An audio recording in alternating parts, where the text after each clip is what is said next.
ಸಚಿವ ಸಂಪುಟದಿಂದ ರಾಜಣ್ಣ ಅವರನ್ನ ವಜಾ ಮಾಡಿರುವ ಹಿನ್ನೆಲೆಯಲ್ಲಿ ರಾಜಣ್ಣ ಬೆಂಬಲಿಗರಲ್ಲಿ ತೀವ್ರ ಆಕ್ರೋಶ ಸ್ಫೋಟಗೊಂಡಿದೆ. ರಾಜಣ್ಣ ಸುಕ್ಷೇತ್ರ ಮಧುಗಿರಿಯಲ್ಲಿ ಪ್ರಮುಖರ ಸಭೆ ನಡೆಯುತ್ತಿದೆ. ಮುಂದಿನ ಬೆಳವಣಿಗೆ ಬಗ್ಗೆ ರಾಜಣ್ಣ ಬೆಂಬಲಿಗರು ಚರ್ಚೆ ನಡೆಸುತ್ತಿದ್ದಾರೆ. ಇದೇ ವೇಳೆ ಮಧ್ಯಾಹ್ನ 1 ಗಂಟೆ ಬಳಿಕ ಮಧುಗಿರಿ ಬಂದ್ಗೆ ರಾಜಣ್ಣ ಅಭಿಮಾನಿಗಳು ಕರೆ ನೀಡಿದ್ದು ಈಗಾಗಲೇ ಅಂಗಡಿಗಳನ್ನ ಮುಚ್ಚಿಸುತ್ತಿದ್ದಾರೆ. ಮಧುಗಿರಿಯಲ್ಲಿ ರಾಜಣ್ಣ ತಮ್ಮದೇ ಆದ ಹಿಡಿತವನ್ನ ಹೊಂದಿದ್ದಾರೆ. ಕೆಎನ್ ರಾಜಣ್ಣ ರಾಜೀನಾಮೆ ನೀಡಿದ್ದಕ್ಕೆ ತುಮಕೂರು ಜಿಲ್ಲೆ ಮಧುಗಿರಿಯಲ್ಲಿ ತೀವ್ರ ಆಕ್ರೋಶ ವ್ಯಕ್ತವಾಗಿದೆ. ರಾಜಣ್ಣ ಬೆಂಬಲಿಗರು ಹೈಡ್ರಾಮಾ ನಡೆಸಿದ್ದಾರೆ. ಶಾಂತಿಯುತವಾಗಿ ಪ್ರತಿಭಟನೆ ನಡೆಸುವುದಾಗಿ ಮೊದಲು ಹೇಳಿದ್ದ ಬೆಂಬಲಿಗರು ಇದ್ದಕ್ಕಿದ್ದಂತೆ ತೀವ್ರ ಸ್ವರೂಪದ ಪ್ರತಿಭಟನೆಗಿಳಿದಿದ್ದಾರೆ. ಅಭಿಮಾನಿಗಳು ಪೆಟ್ರೋಲ್ ಸುರಿದುಕೊಂಡು ಧಿಕ್ಕಾರ ಕೂಗುತ್ತಿದ್ದಾರೆ. ಮಧುಗಿರಿಯಲ್ಲಿ ಬಲವಂತವಾಗಿ ಅಂಗಡಿಗಳನ್ನ ಮುಚ್ಚಿಸುತ್ತಿದ್ದು ಕ್ಷಣ ಕ್ಷಣಕ್ಕೂ ಪರಿಸ್ಥಿತಿ ಉದ್ವಿಗ್ನಗೊಳ್ಳುತ್ತಿದೆ.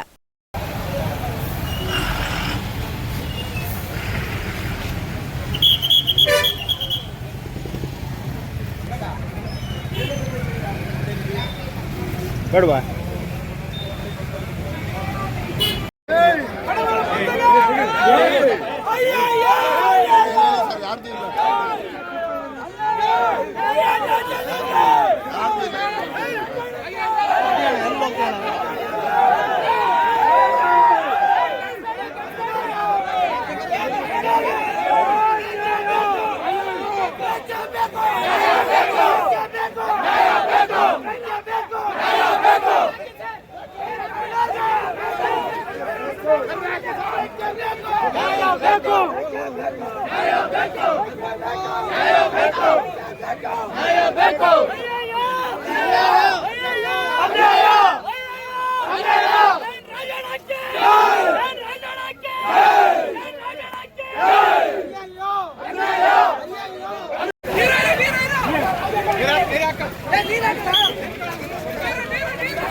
ಏನು ಹೆಸರು? ಶಿವಲಿಂಗಯ್ಯ. ಯಾಕೆ ಈ ಥರ ಮಾಡ್ಕೊಂಡ್ರಿ? ರಾಜಣ್ಣ ಅವರು ಸಾವಿರಾರು ಕುಟುಂಬಕ್ಕೆ ಅನ್ನದಾತರು. ನಾವು ಹಂಗೆ ಹೋದ್ರೆ ಏನು ಪರವಾಗಿಲ್ಲ ಬಿಡಿ ಸರ್.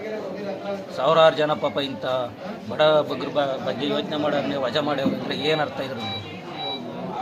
ಅದಕ್ಕಾಗಿ ಮನಸ್ಥಿತಿ ಇದಾಗ್ಬಿಟ್ಟು ಇದು ಆತ್ಮಹತ್ಯೆಗೆ ಶರಣಾಗೋಣ ಅಂತ. ಸಾವಿರಾರು ಕುಟುಂಬಗಳ ಅನ್ನದಾತರು ಪಾಪ ಬಡವರು ಬಗ್ರಿಗೂ ಇಡೀ ತುಮಕೂರು ಜಿಲ್ಲೆಗೆ ಪಾಪ ಅಧಿಕಾರ ಇಲ್ಲ ಅಂದರೆ ನಾವೇನು ಗೊತ್ತಿಲ್ಲ.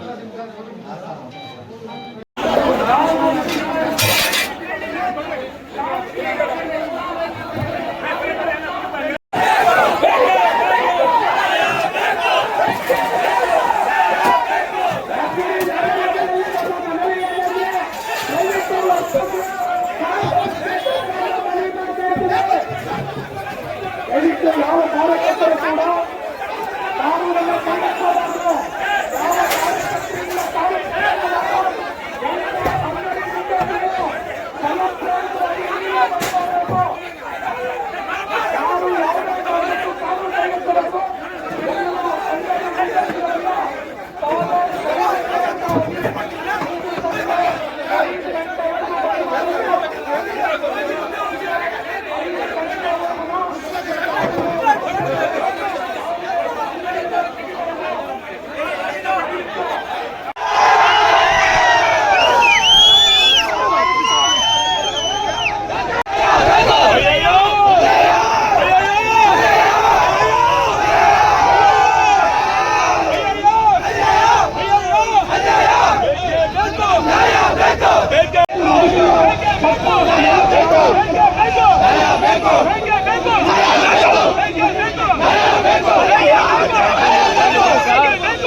ಬೇಕು